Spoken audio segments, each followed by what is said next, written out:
Welcome back to Your World in Agriculture for this December 5th, 2024. Here's the rundown of topics. Crude oil market feels drip pressure from OPEC. Australia's bumper wheat crop gets downgraded. Brazil may face a wet January, and U.S. ethanol output falls. As we take a look at the prices for the corn and soybean markets today, we see a mixed trade for both. Weekly export sales ending November 28th came in above expectations for corn.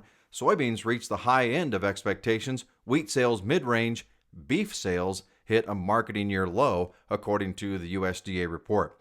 Crude oil prices trade around $75 per barrel, that's for Brent crude futures, versus $100 per barrel 2 years ago.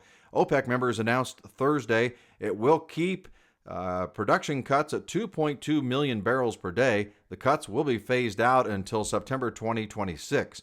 Despite the cuts, global supply will exceed demand in 2026, according to energy officials. Now, as we look at this market, Saudi Arabia, a longtime OPEC leader, wants to keep a lock on the spigot and keep trying to get the prices to go higher, while other members say that long-held approach to the market doesn't work anymore because the U.S. crude oil production remains steadily strong. OPEC members will also be faced with trying to outguess what President-elect Trump will push in his upcoming term. Trump stated in a November 6th victory speech that the U.S. has more liquid gold, in other words, crude oil, more than any other country in the world. So he may be showing his cards already. Let's go down under. A subscriber requested an update on Australia's crops.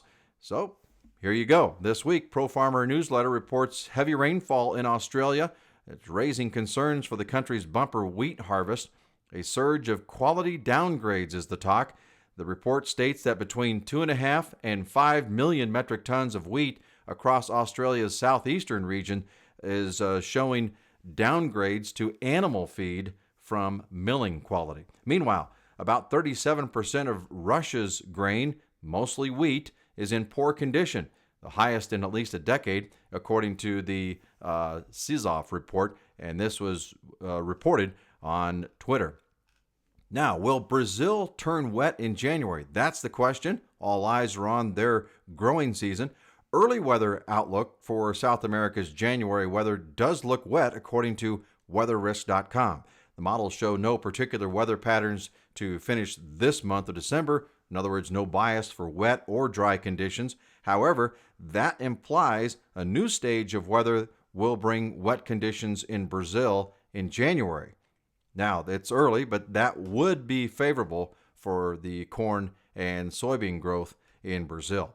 U.S. ethanol output drops from previous record levels. The Energy Information Agency's weekly report drops U.S. ethanol production to an average of just over 1 million barrels per day last week. That's down from a record 1.1 million per day a week ago and the lowest level since October 11th. Meanwhile, ethanol stocks in the week through November 29th totaled 23 million barrels. That's up from 22.8 million the previous week and the highest level since late September.